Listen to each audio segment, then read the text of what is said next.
পোনপ্ৰথমতে ভাৰতবৰ্ষৰ ৮০ সংখ্যক স্বাধীনতা দিৱসৰ উপলক্ষে মই আপোনালোকক সকলোকে আন্তৰিক শুভেচ্ছা আৰু অভিনন্দন জ্ঞাপন কৰিলোঁ। আজিৰ এই পবিত্ৰ দিনটোত নতশিৰে প্ৰণাম যাচিছোঁ দেশ মাতৃৰ সেইসকল সুসন্তানক, যিসকলে গভীৰ দেশ প্ৰেমৰ অপৰিসীম ত্যাগ আৰু আত্মবলিদান বিনিময়ত আমি লাভ কৰিছোঁ আমাৰ এই বহু আকাংক্ষিত স্বাধীনতা। মই আন্তৰিক শ্ৰদ্ধাঞ্জলি যাচিছোঁ জাতিৰ পিতা মহামানৱ মহাত্মা গান্ধীলৈ। তেখেতৰ নেতৃত্বত গঢ় লৈ উঠা অহিংসাৰ আন্দোলনৰ আছিল বিশ্বৰ ভিতৰত অভিনৱ আৰু অভূতপূৰ্ব। স্বাধীনতাৰ এই আন্দোলন প্ৰকৃততে গণতান্ত্ৰিক প্ৰমূল্যৰ এখন দেশ হিচাপে ভাৰতৰ স্থান বিশ্বৰ দৰবাৰত দ্ৰুতভাৱে প্ৰতিষ্ঠা কৰিছিল। সোঁৱৰাই দিয়া এক যুগান্তকাৰী দিন। দেশ প্ৰেমৰ অনুভূতি মাত্ৰ আজিৰ দিনটোত সীমাবদ্ধ থাকিব নালাগে। ই প্ৰতিটো দিন, প্ৰতিটো পলত হৃদয়ময় কৰিব লাগে। বহু মুক্তিযুঁজাৰুৱে দেশৰ বাবে নিস্বাৰ্থভাৱে নিজৰ জীৱন ত্যাগ কৰিছিল, যাক মই তেওঁলোকৰ তেজ আৰু আত্মত্যাগ আমাক ঋণী কৰি পেলালে হয়তো আমি কেতিয়াও পৰিশোধ কৰিব নোৱাৰিম। কেইবাটাও বৈপ্লৱিক স্বাধীনতাৰ কাৰণে অৱলম্বন কৰি অহিংসাৰ পথেৰে অৱশেষত 1947 চনৰ 15 আগষ্টত দিনা ব্ৰিটিছ শাসনৰ পৰা ভাৰতে স্বাধীনতা লাভ কৰে। চৰ্দাৰ বল্লভভাই পেটেল, পণ্ডিত জৱাহৰলাল নেহৰু, লালা লাজপত ৰায়, বিপিন চন্দ্ৰ পালকে আদি কৰি আৰু বহুকেইজন জ্ঞাত আৰু অজ্ঞাত মুক্তিযুঁজাৰুৱে দেশৰ বাবে নিজৰ জীৱন যৌৱন ত্যাগ কৰিলে আৰু ইয়াৰ ফলশ্ৰুতিতে আমি আজি স্বাধীন ভাৰতৰ নাগৰিক হিচাপে গৌৰৱ কৰিব পাৰোঁ। ভাৰতবৰ্ষৰ আন অংশৰ লগতে অসমবাসী ৰাইজেও তাহানিৰ ব্ৰিটিছ সাম্ৰাজ্যৰ বিৰুদ্ধে থিয় দিছিল। বাপুজীৰ অহিংসাৰ মন্ত্ৰক দীক্ষিত হৈ অসমৰ গোমধৰ কোঁৱৰ, পিয়লি ফুকন, মণিৰাম দেৱান, কনকলতা বৰুৱা, ভোগেশ্বৰী ফুকনীকে আদি কৰি বহুতো দেশৰ স্বাধীনতাৰ বাবে প্ৰাণ আহুতি দি ত্যাগৰ চানেকিৰে আমাক অনুপ্ৰাণিত কৰি গ'ল। নাহৰকটীয়া অঞ্চলতো বহুজন সাহসী দেশপ্ৰেমী আৰু স্বাধীনতা সংগ্ৰামীয়ে ব্ৰিটিছৰ পৰাধীনতাৰ পৰা দেশ মাতৃক মুক্ত কৰাৰ মহান সংগ্ৰামত সক্ৰিয়ভাৱে অংশগ্ৰহণ কৰি দেশৰ স্বাধীনতাৰ বাবে ত্যাগ আৰু আত্মবলিদান আগবঢ়াইছিল। সেইসকল মহান স্বাধীনতা সংগ্ৰামীৰ ভিতৰত শ্ৰী ফণী গগৈ, স্বৰ্গীয় ভদ্ৰকান্ত গগৈ, স্বৰ্গীয় কৰুণাকান্ত গগৈ, স্বৰ্গীয় অনিল চন্দ্ৰ বুঢ়াগোহাঁই, স্বৰ্গীয় সুনীল বুঢ়াগোহাঁই, স্বৰ্গীয় জোনাৰাম নেওগ, স্বৰ্গীয় যদুনাথ গগৈ, স্বৰ্গীয় অম্বিকাচৰণ কোঁৱৰ, স্বৰ্গীয় মহেন্দ্ৰনাথ কোঁৱৰ, স্বৰ্গীয় পদ্মেশ্বৰ কোঁৱৰ, স্বৰ্গীয় তিলেশ্বৰ বৰা আৰু স্বৰ্গীয় দীননাথ শৰ্মা বৰুৱা নাম বিশেষভাৱে উল্লেখযোগ্য। স্বৰাজোত্তৰ কালত দেশৰ আন ৰাজ্যৰ লগতে অসমৰ ৰাজ্যখনো উন্নয়ন আৰু প্ৰগতিৰ পথত আগবাঢ়ি গৈছে। এই কথা সাৰ্বজনবিদিত যে ভাৰতবৰ্ষৰ মাননীয় প্ৰধানমন্ত্ৰী শ্ৰী নৰেন্দ্ৰ মোদী ডাঙৰীয়াই দায়িত্ব গ্ৰহণ কৰাৰ পৰা ভাৰতৰ উন্নয়ন গতি অধিক ত্বৰান্বিত হৈছে। ভাৰত আজি বিশ্বৰ এক অন্যতম শক্তিশালী ৰাষ্ট্ৰৰূপে পৰিচিত হৈছে। আনফালে অসমৰ মাননীয় মুখ্যমন্ত্ৰী ডক্টৰ হিমন্ত বিশ্ব শৰ্মা দেৱৰ নেতৃত্বাধীন চৰকাৰখনে ৰাজ্যখনত প্ৰগতি আৰু বিকাশৰ নতুন গতি দিবৰ বাবে অহৰ্নিশে কাম কৰি গৈছে। ৰাজ্যখনৰ প্ৰশাসনৰ ব্যৱস্থাত ব্যাপক সংস্কাৰ সাধন কৰি উন্নয়নৰ বহুসংখ্যক অভিলাষী আঁচনি গ্ৰহণ কৰি ইতিমধ্যে এই চৰকাৰখনে সমগ্ৰ দেশৰ দৃষ্টি আকৰ্ষণ কৰিছে। বৰ্তমানৰ চৰকাৰখনে ৰাজ্যবাসীৰ সৰ্বাংগীন মংগল আৰু উন্নয়নৰ বিভিন্ন ক্ষেত্ৰত লাভ কৰা সফলতাসমূহৰ বিষয়ে আজি এই ৮০ সংখ্যক স্বাধীনতা দিৱসৰ উদযাপনত মই এখন খতিয়ান দাঙি ধৰিবলৈ বিচাৰিছোঁ। আমি কেইটামান বিভাগৰ প্ৰগতিৰ কথা আগবঢ়াবলৈ বিচাৰিছোঁ। আমি প্ৰথমতে APDCLৰ কথা ক'বলৈ বিচাৰিছোঁ। নাহৰকটীয়া বৈদ্যুতিক উপসমণ্ডল তাতে সঞ্চাৰণ আৰু বিতৰণৰ আন্তঃগাঁথনি উন্নয়নৰ কাম চলি আছে।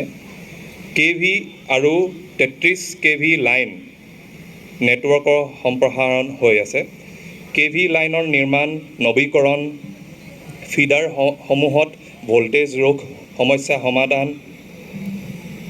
আৰু বিদ্যুৎ সৰবৰাহ অধিক নিৰ্ভৰযোগ্য কৰি তুলিবলৈ 32 কিলোমিটাৰ 11 KVৰ লাইন উন্নত কৰা হৈছে। সম্প্ৰসাৰণৰ মনোনয়ন বিদ্যুৎ চুৰি ৰখাবলৈ আকস্মিক ট্ৰিপিং ৰোধ কৰিবলৈ তেওঁলোকে LT কণ্ডাক্টৰৰ পৰিৱৰ্তে AB অৰ্থাৎ এৰিয়েল বাণ্ডল কেবলৰ ব্যৱহাৰ কৰি আছে। বিতৰণ ট্ৰান্সফৰ্মাৰ বৃদ্ধি আৰু সংস্থাপনৰ কামো চলি আছে। প্লেটফৰ্ম আৰু আৰ্থিং কাৰ্য, বানপানী প্ৰবণ এলেকাসমূহত ট্ৰান্সফৰ্মাৰ প্লেটফৰ্ম ওখ কৰা আৰু আৰ্থিং ব্যৱস্থা কৰা গৈছে। স্মাৰ্ট মিটাৰ আৰু প্ৰিপেইড মিটাৰিঙৰ অভিযানো ইতিমধ্যে চলি আছে। আমি যদি PWD ৰোডছৰ খতিয়ানৰ কথা পাতোঁ, নাহৰকটীয়া বিধানসভা সমষ্টিত আন্তঃগাঁথনিৰ উন্নয়নৰ উল্লেখযোগ্য সাফল্যৰ আমি খতিয়ানটো যদি আগবঢ়াওঁ,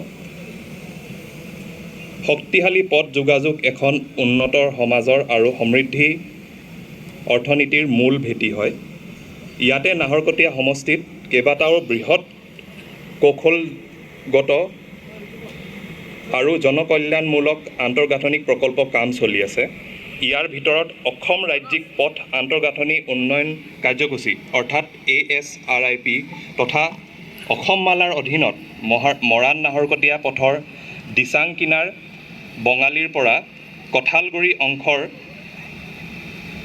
প্ৰশস্তকৰণ আৰু শক্তিশালীকৰণ, উত্তৰ পূৰ্বাঞ্চলৰ বিশেষ আন্তঃগাঁথনি উন্নয়ন আঁচনি অৰ্থাৎ নেচিটছৰ অধীনত ভাদৈ পাচেলিৰ জয়পুৰ খুঞ্চা পথ টিপাম হৈ উন্নতিকৰণৰ লগতে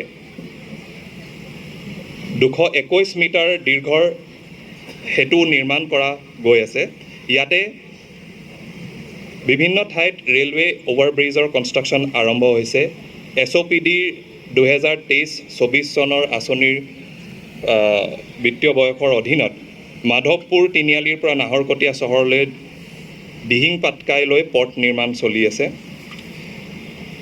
SOPD-Gৰ আঁচনিৰ অধীনত বুঢ়ীদিহিং নদীৰ ওপৰত চাচনি বেলবাৰী আৰু টিকিৰা বালিঘাট সংযোগী RCC দলঙৰ নিৰ্মাণো ইয়াতে হৈ আছে।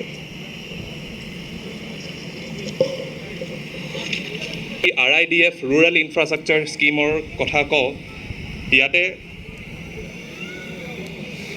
28 কোটি ব্যয় সাপেক্ষে 22টা পথ মুঠ 41 কিলোমিটাৰ কাম ইয়াতে চলি আছে। CRIF আঁচনিৰ অধীনত বৰুৱা নগৰৰ পৰা মামৰা সংযোগী দিচাং নদীৰ ওপৰত 120 মিটাৰ দৈৰ্ঘ্য RCC সেতু লগতে সংযোগ পথ আৰু সুৰক্ষা ব্যৱস্থাৰ কাম চলি আছে। এক্সটাৰ্নেলি এডেড ফাণ্ড অৰ্থাৎ এছিয়ান ডেভেলপমেণ্ট ফাণ্ডৰ অধীনত ARRBP আঁচনিৰ অধীনত আমাৰ 5খন RCC সেতু বিভিন্ন জেগাত কাম চলি আছে। প্ৰধানমন্ত্ৰী গ্ৰাম চড়ক যোজনাৰ অধীনত 20 কিলোমিটাৰতকৈ অধিক 4খন RCC সেতু ইয়াতে নিৰ্মাণ কাৰ্য চলি আছে। PWD বিল্ডিঙৰ ফালে যদি চাওঁ, PWD বিল্ডিঙৰ 5th আসাম ষ্টেট ফাইনেন্স কমিশ্যনৰ অধীনত টাউন হলৰ নিৰ্মাণ চলি আছে আমাৰ পুৰণা মিউনিচিপালিটি অফিচৰ পিছফালে। নাহৰকটীয়া নগাঁৱৰ ৰাজহুৱা খেলপথাৰৰ নিৰ্মাণাধীন মিনি ষ্টেডিয়ামৰ কাজ আগবাঢ়ি আছে আৰু ইতিমধ্যে অলমষ্ট 99%ৰ কাম সম্পূৰ্ণ হৈছে। নাহৰকটীয়া নগাঁও ৰাজহুৱা খেলপথাৰত নতুনকৈ নিৰ্মাণ হ'বলগীয়া হকী ষ্টেডিয়ামৰ প্ৰাৰম্ভিক কামসমূহো ইতিমধ্যে আৰম্ভ হৈছে। টিপাম পাহাৰত স্বৰ্গদেউ চাওলুং চুকাফাৰ সোৱৰ্ণত নিৰ্মাণ কৰা উদ্যান আৰু প্ৰতিমূৰ্তি প্ৰকল্প কাম চলি আছে। ইয়াতে দুটা ভাগ আছে, পাৰ্ট 1 আৰু পাৰ্ট 2। RIDFৰ অধীনতো PWD বিল্ডিঙৰ অন্তৰ্গত বিভিন্ন কাম চলি আছে। নেচিডছ আঁচনিৰ অন্তৰ্গতো নাহৰকটীয়া উচ্চতৰ মাধ্যমিক বিদ্যালয়ৰ কাম কাজ তাতে চলি আছে। আমি যদি ফৰেষ্ট ডিপাৰ্টমেণ্টৰ ফালে চাওঁ, অমৃত বৃক্ষ আন্দোলন, বৃক্ষৰোপণ অভিযান অৰ্থাৎ বৃক্ষ বন্ধু, এনেকুৱা ধৰণৰ অভিলাষী আঁচনি ইতিমধ্যে আমাৰ বিভিন্ন ষ্টেক হোল্ডাৰৰ লগত ৰূপায়ণ কৰা গৈছে। আমাৰ কৃষি বিভাগৰ পৰা যোনখন খতিয়ান আহিছে, তাতে প্ৰধানমন্ত্ৰী কিষাণ সন্মান নিধিৰ আঁচনিৰ অধীনত নাহৰকটীয়া সমজিলাৰ 10,700 সংখ্যক কৃষকে শেহতীয়াকৈ 23 নং কিস্তিৰ ধন পাবলৈ সক্ষম হৈছে। এই আঁচনিৰ অধীনত কৃষকসকলে 5,000 টকাকৈ এটা কিস্তি তেওঁলোকক আগবঢ়োৱা গৈছে। পেডি প্ৰকিউৰমেণ্টৰ ক্ষেত্ৰত আমাৰ পেডি প্ৰকিউৰমেণ্ট চেণ্টাৰ চাচনিত আছে আৰু এই আঁচনিৰ অধীনত 2025-26 বৰ্ষত খাৰিফৰ যোনটো ক্ৰপ, সেই ক্ৰপত 95 জন কৃষকৰ পৰা আমি 1127 মেট্ৰিক টন ধান আমি ইতিমধ্যে ক্ৰয় কৰিছোঁ। প্ৰধানমন্ত্ৰী ফচল বীমাৰ যোজনাৰ অধীনত 3,750 গৰাকী কৃষকৰ বীমাকৰণ কৰা গৈছে। প্ৰধানমন্ত্ৰী কৃষি সিঁচাই যোজনাৰ অধীনত আমি 5.4 হেক্টৰৰ ভূমিত আমি জলসিঞ্চন দিবলৈ সক্ষম হৈছোঁ। কৃষক পঞ্জীয়নৰ প্ৰক্ৰিয়া ইতিমধ্যে চলি আছে আৰু এতিয়ালৈকে আমাৰ অলমষ্ট 6,000 কৃষকৰ পঞ্জীয়নটো সম্পন্ন হৈছে। কৃষি যন্ত্ৰপাতি ইত্যাদি মেচিনাৰী এইসমূহো পৰ্যায়ক্ৰমে বিতৰণ কৰা গৈছে। National mission for edible oil অৰ্থাৎ পাম অইলৰ প্ৰডাকশ্যনৰ এতিয়া ইতিমধ্যে প্লাণ্টেশ্যনখিনি আৰম্ভ হৈছে। আমি যদি ইৰিগেশ্যন ডিপাৰ্টমেণ্টৰ চাওঁ, ইৰিগেশ্যন ডিপাৰ্টমেণ্টৰো 18,414 হেক্টৰৰ মাটি ইতিমধ্যে ইৰিগেশ্যন ডিপাৰ্টমেণ্টৰ অন্তৰ্গত কভাৰ কৰা গৈছে। তেওঁলোকৰ নাবাৰ্ডৰ আঁচনি, PMKSY, HKKP আঁচনি, SOPD আঁচনিৰ ভিতৰত বহুতো মাইনাৰ মেজৰ ইৰিগেশ্যন কেনেলছ আৰু পাম্পছৰ কাম ইতিমধ্যে চলি আছে। আমি যদি নাহৰকটীয়া পৌৰসভা কথা কওঁ, নাহৰকটীয়া পৌৰসভাত ইতিমধ্যে আপোনালোকে গম পাইছে যে মাননীয় সুপ্ৰিম কোৰ্টৰ অৰ্ডাৰ মতে ছলিড ৱেষ্ট মেনেজমেণ্টৰ সকলো মেনেজমেণ্টখিনি আমি মিউনিচিপালিটি বা ULB সকলে চাব লাগে। সেই অধীনত ইতিমধ্যে তেওঁলোকে কাম আৰম্ভ কৰিছে। PM স্বনিধিৰ আঁচনিৰ অধীনতো তেওঁলোকে এতিয়ালৈকে বহুতকেইজন ব্যক্তিক তেওঁলোকে অন্তৰ্ভুক্ত কৰিছে। PMAY আৰ্বান অৰ্থাৎ প্ৰধানমন্ত্ৰী আৱাস যোজনা আৰ্বানৰ অধীনত তেওঁলোকে বহুতকেইজন ব্যক্তিক বা বহুতকেইজন হিতাধিকাৰীক এতিয়ালৈকে ঘৰ দিবলৈ সক্ষম হৈছে আৰু বহুতকেইজনৰ আণ্ডাৰ কনষ্ট্ৰাকশ্যন আছে।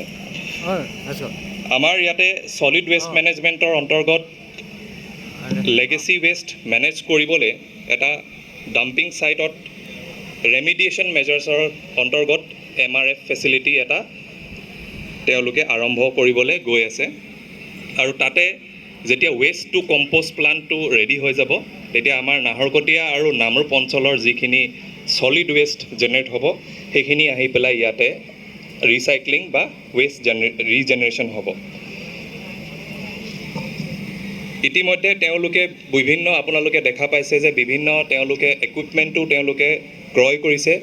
তেওঁলোকে অট'মেটেড ছুইপিং মেচিন, তেওঁলোকে dry and wet garbage suction machine, tipper dumper etcetera আৰু বহুতকেইখন গাড়ী ইয়াতে EV মোড অৰ্থাৎ ইলেক্ট্ৰিক ভেহিকেল মোডতো তেওঁলোকে ক্ৰয় কৰিছে।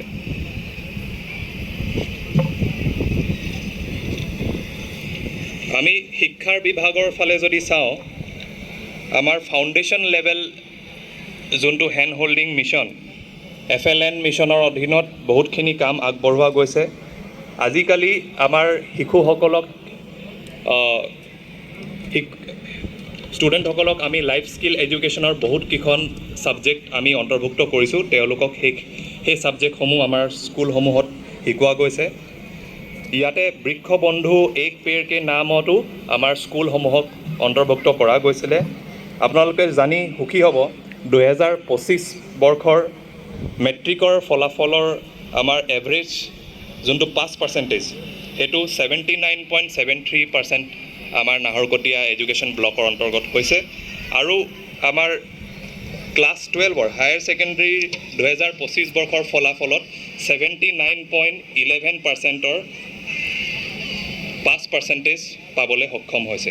ইতিমধ্যে গুণোৎসৱ 2025 বৰ্ষতো আমি দেখা পাইছোঁ যে আমাৰ সমূহ স্কুলৰ ভিতৰত 70%তকৈ অধিক স্কুলে A+ গ্ৰেড পাইছে, 26.73% A+ পাইছে, 2.76% B গ্ৰেড পাইছে, C গ্ৰেড এখনো স্কুলে পোৱা নাই, কিন্তু এখন স্কুলে D গ্ৰেড পাইছে।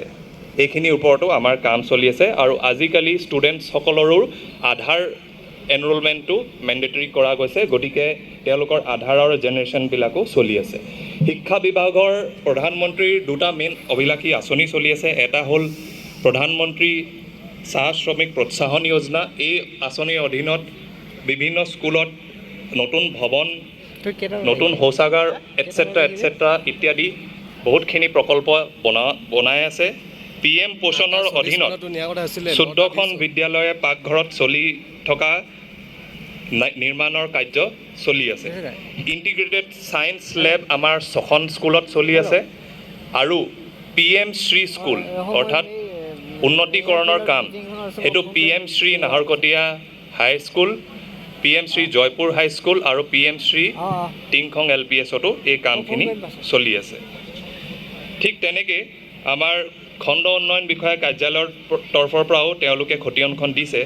তেওঁলোকৰ গ্ৰাম অঞ্চলত যথেষ্টখিনি কাম অগ্ৰগতি লৈছে। ইতিমধ্যে তেওঁলোকে অৰুণোদয় আঁচনিৰ ৰূপায়ণৰ ক্ষেত্ৰতো বহুতখিনি কাম আগবঢ়াইছে। তেওঁলোকে 15 ফাইনেন্স কমিশ্যনৰ কামখিনিও আগবঢ়াইছে, PMAY গ্ৰামীণৰ কামখিনিও আগবঢ়াইছে।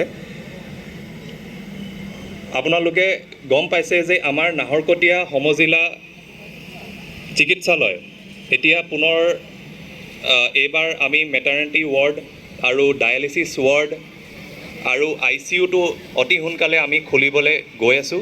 গতিকে দীঘলী পথাৰৰ যোনখন হস্পিটেল আছিলে অৰ্থাৎ আমাৰ নাহৰকটীয়া সমজিলা চিকিৎসালয়, সেইখন আমি চেষ্টা কৰি আছোঁ যে সকলোখিনি ক্ৰিটিকেল ইলনেছৰ সুবিধাখিনি আমি ইয়াতে দিবলৈ পাৰোঁ, যাতে ইয়াৰ পৰা আমাৰ ৰোগীসকলে AMCHত বা ডিব্ৰুগড়লৈ যাতায়াত কৰিব নালাগে আৰু ইয়াতে সা সুবিধাবিলাক পায়। ইতিমধ্যে আমি ছাব চেণ্টাৰ লেভেলত আয়ুষ্মান আৰোগ্য চেণ্টাৰৰ অধীনত আমি বহুতকেইটা ছাব চেণ্টাৰ উন্নতিকৰণৰ কাম সম্পন্ন কৰিছোঁ আৰু শ্বিফটিঙো কৰা গৈছে, যাতে প্ৰাৰম্ভিক যোনখিনি চিকিৎসা সেইখিনি তেওঁলোকে ছাব চেণ্টাৰ লেভেলতে আমাৰ ৰাইজে তাতে পাব পাৰে। ক'বলৈ বহুতখিনি আছে, বহুতকেইটা ডিপাৰ্টমেণ্ট আছে, কিন্তু সময় নাটনিৰ কাৰণে আজি মই ইয়াতে সমাপ্ত কৰিছোঁ। মই পুনৰবাৰ আমাৰ স্বাধীনতা সংগ্ৰাম